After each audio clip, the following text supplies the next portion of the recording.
What are your thoughts about Advaita, Neo-Advaita, and other non-duality spiritual groups out there?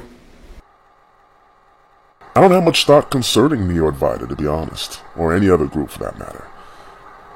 All of them are just simply mental concepts.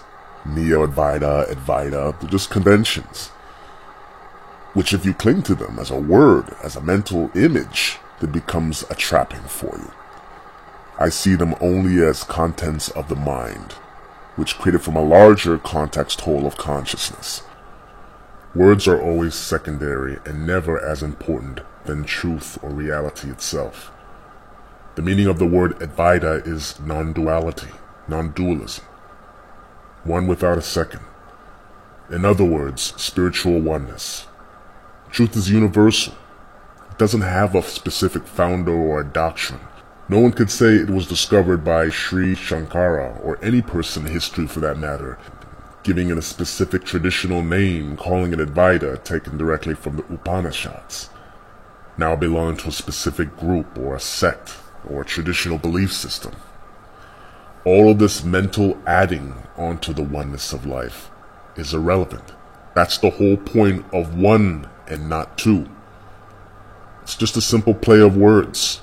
You cannot say, I am Neo-Advaita or I'm a follower of non-duality because you understand what you've learned to some degree, intellectually or conceptually.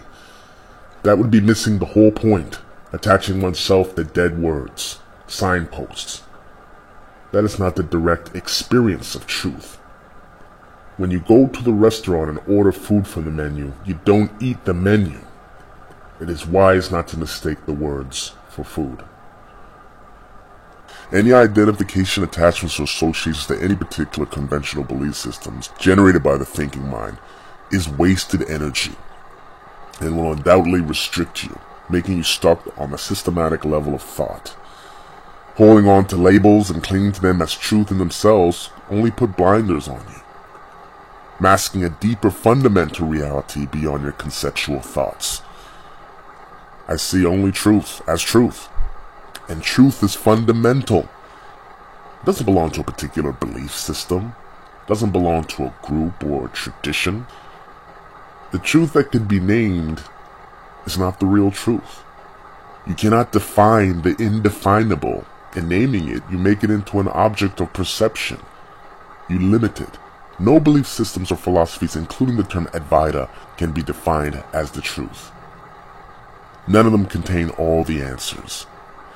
They can at best serve as arrows pointing into the beyond.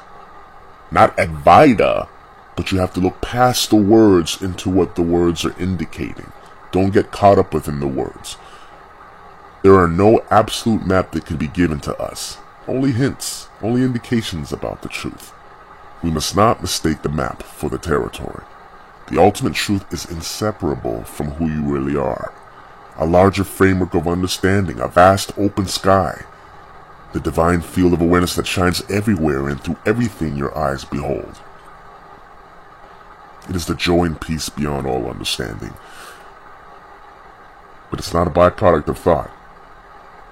It transcends thought. It's a feeling that must be expressed and experienced, unclouded by mental categories and labels and definitions and compartmentalizations with judgments. All things in this vibrational creation, this vibrational reality, are like passing clouds that come and go. They are but impermanent objects of perception. Don't depend on them or make any investments in them. That will do yourself a disservice.